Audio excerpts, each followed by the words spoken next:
quand la tristesse arrive, je sais tu es là, toujours près de moi. Bon jeudi, bienvenue dans votre émission de Victoire de l'amour. Aujourd'hui, comme on le fait tous les jeudis, on rejoint quelqu'un qu'on apprécie beaucoup, notre amie Marcia Pilote.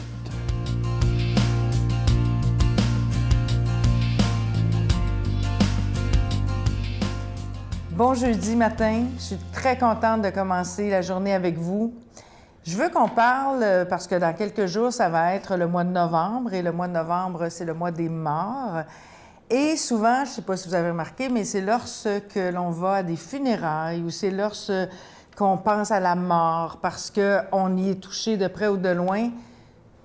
C'est à ces moments-là qu'on comprend qu'on est mortel. C'est à ces moments-là qu'on sait qu'on doit honorer la vie.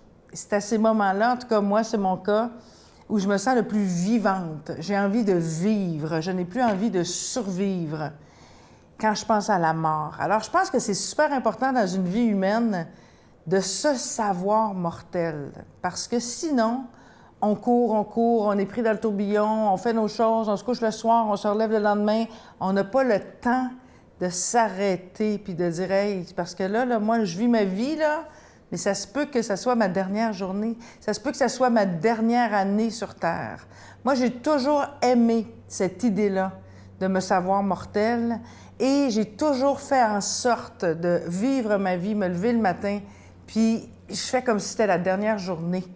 Je fais même quelque chose que tout le monde trouve vraiment, vraiment très morbide. Et ça, je fais ça depuis que je suis adolescente. Je lis la nécrologie tous les matins pour voir que c'est une réalité. Tous les jours, il y a des gens qui meurent et un jour, je vais mourir. Alors, moi, ça me donne envie, quand je me mets dans cet état-là, de profiter de la vie, de profiter à plein des gens que j'aime, de faire ce que j'aime, de faire le bien autour de moi. Ça m'aide tellement là, de penser comme ça. Il y a même une application, je ne sais pas si vous en avez déjà entendu parler, une application que l'on met sur son téléphone qui, 2 à 3 fois par jour, nous envoie un petit signal qui dit « Tu es mortel ». Ça ramène les choses, ça nous met les valeurs à la bonne place. Je veux vous lire un petit extrait. J'ai écrit un livre, moi, suite au décès de mon amie Anne-Marie. Anne-Marie, que vous avez peut-être connue via le documentaire que j'ai fait qui s'appelait « La mort m'a dit ». Et Anne-Marie m'a enseigné la plus grande chose dans la vie. Elle m'a enseigné à effacer 3 lettres. Vous allez comprendre pourquoi. Alors, je vous lis ceci. « Bientôt, tu ne seras plus là. On le sait tous, ça se voit. Tu le ressens dans ton corps qui commence à te faire mal. » Et là, je saute un petit bout pour arriver à dire que je lui ai dit que je lui ai posé la question, quand on arrive à vivre au niveau de l'être, est-ce qu'on souffre? Non, m'as-tu dit. Tu ne tentais pas de me convaincre, tu n'essayais pas de m'expliquer, tu ne faisais que me dire que pour toi, c'était une évidence. C'est la façon dont tu en parlais de la mort qui m'a incité à vouloir en savoir davantage. Je voulais connaître plutôt que comprendre, apprendre plutôt qu'assimiler. Je voulais vivre plutôt que survivre. Ton témoignage m'a permis d'effacer 3 lettres. Et là, visuellement, vous allez voir, ça va vous rester en tête. Et je vous invite à le faire, ça, dans votre vie, à vivre plutôt que survivre.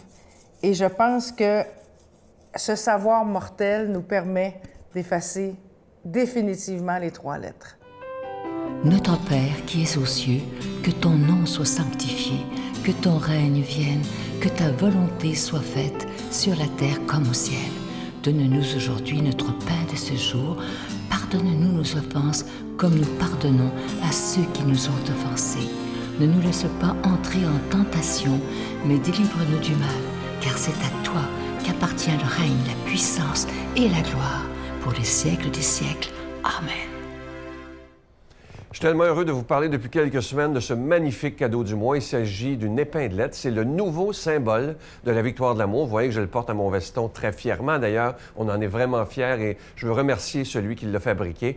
Et c'est beaucoup plus qu'un bijou, cette épinglette. C'est vraiment le symbole de ce qui nous unit à la victoire de l'amour. Alors, lorsque vous verrez quelqu'un qui porte ce symbole, il faudrait dire « Ah, on fait partie de cette belle famille de la victoire de l'amour. » L'épinglette, elle est plaquée or et argent et elle est déjà bénie. C'est avec un don de 25 ou si vous en voulez deux, avec un don de 40 je vous donne l'adresse, la Victoire de l'amour, casier postal 120, succursale Boucherville à Boucherville, le J4B 5E6, je vous la redonne, la Victoire de l'amour, casier postal 120, succursale Boucherville à Boucherville, le J4B 5E6, également par téléphone, par carte de crédit, dans le 514-523-4433, 523-4433 ou sans frais, le 1-888-811-9291, 1-888-811-9291 et aussi sur notre site Internet, le www.lavictoiredelamour.org.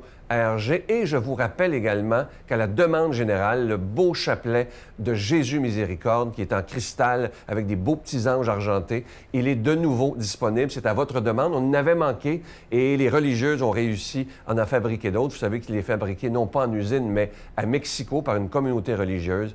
Et voilà, il est de nouveau disponible avec un don de 25 Je vais prendre le temps de vous remercier de tout cœur de votre grande générosité, parce que si cette œuvre existe depuis plus de 23 ans, c'est grâce à chacun et à chacune d'entre vous. Merci.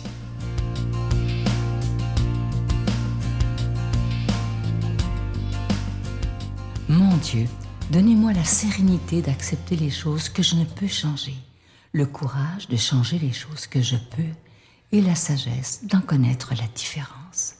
Amen. Aujourd'hui, la parole de Dieu est proclamée par notre ami, l'abbé Éloi Giard.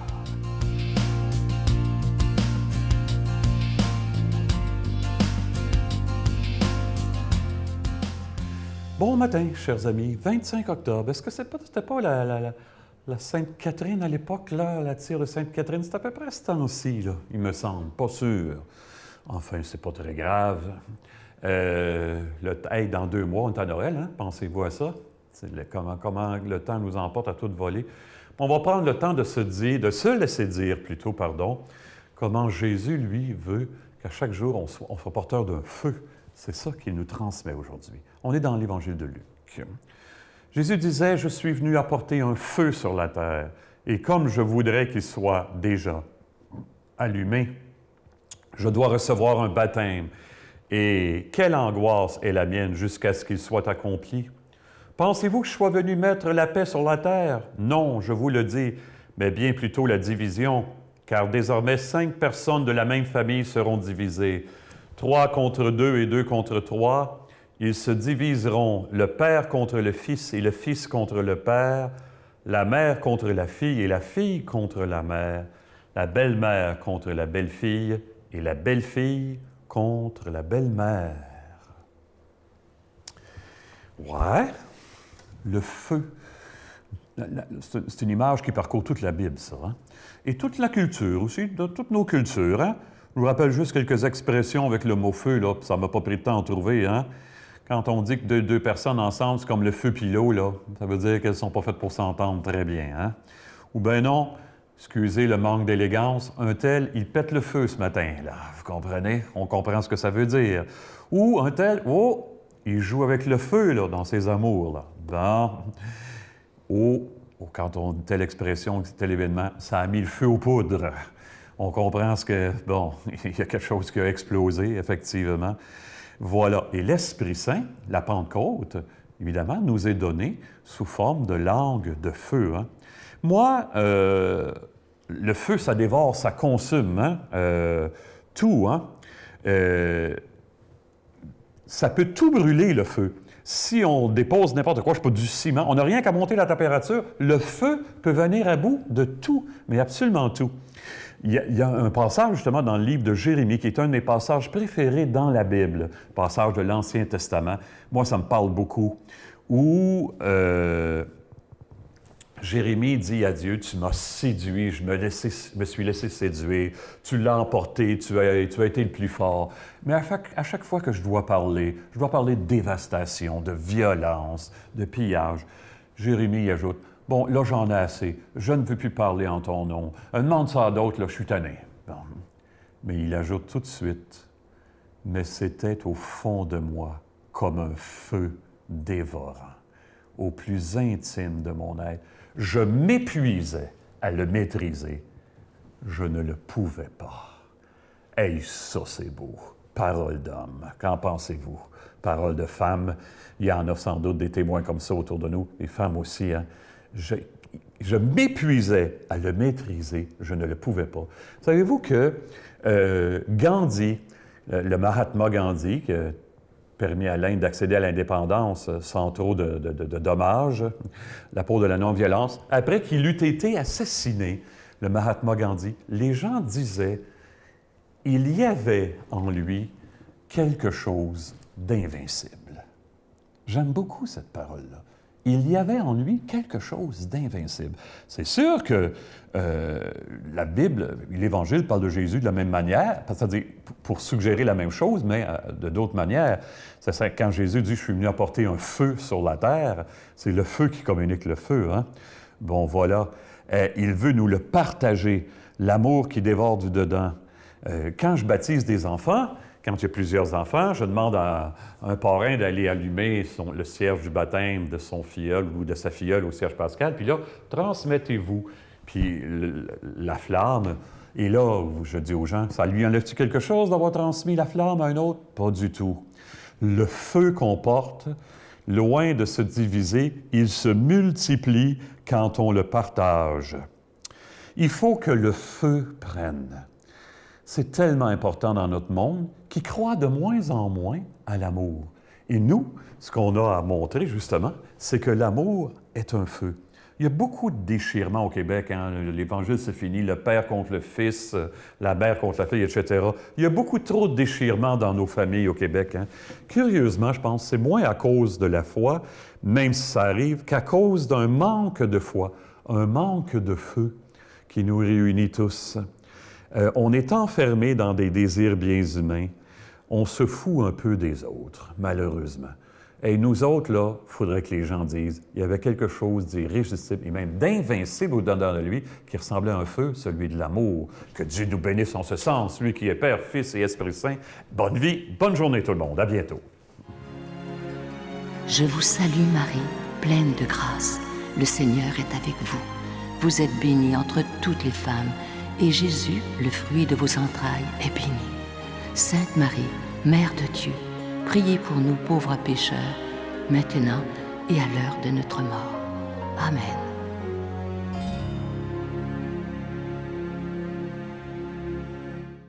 Je vous invite à venir vivre une magnifique journée avec nous mercredi, le 14 novembre prochain. Un beau pèlerinage tous ensemble et des autobus qui partent d'un peu partout au Québec. Avec l'équipe de la Victoire de l'Amour, on s'en va au sanctuaire Notre-Dame-du-Cap avec Sœur Angèle, Brigitte Bédard, Miguel sera avec nous, un mini-spectacle de Giorgia Fumanti, je serai là également, et celui qui nous reçoit au sanctuaire, Monseigneur Pierre-Olivier Tremblay, c'est le nouvel évêque auxiliaire de Trois-Rivières. Il n'a que 47 ans, c'est l'évêque le plus jeune du Canada et il est d'une gentillesse et d'une bonté, cet homme, c'est absolument extraordinaire. Alors, ce qui est compris, la journée commence avec la visite du Musée des religions du monde à Nicolet, mini-récital de Giorgia Fumanti, visite de la basilique Notre-Dame-du-Cap avec explication de son historique, célébration eucharistique avec Monseigneur Pierre-Olivier Tremblay, rencontre avec Monseigneur après et avec l'équipe de la Victoire de l'Amour, le dîner, le souper, c'est inclus, le transport en autocar de luxe au départ. Et là, on part de Montréal, Québec, Beauce, Sherbrooke, Victoriaville, Drummondville, Saint-Hyacinthe, Granby, Longueuil, Lanaudière et Laval. Réservez rapidement. Bye. Mais quel est le sens de la vie? Bien, pour moi, c'était clair. Et vous allez aimer ça, c'est l'amour. Ouais. C'est pas compliqué? Deuxième question, c'est quoi le sens de l'amour?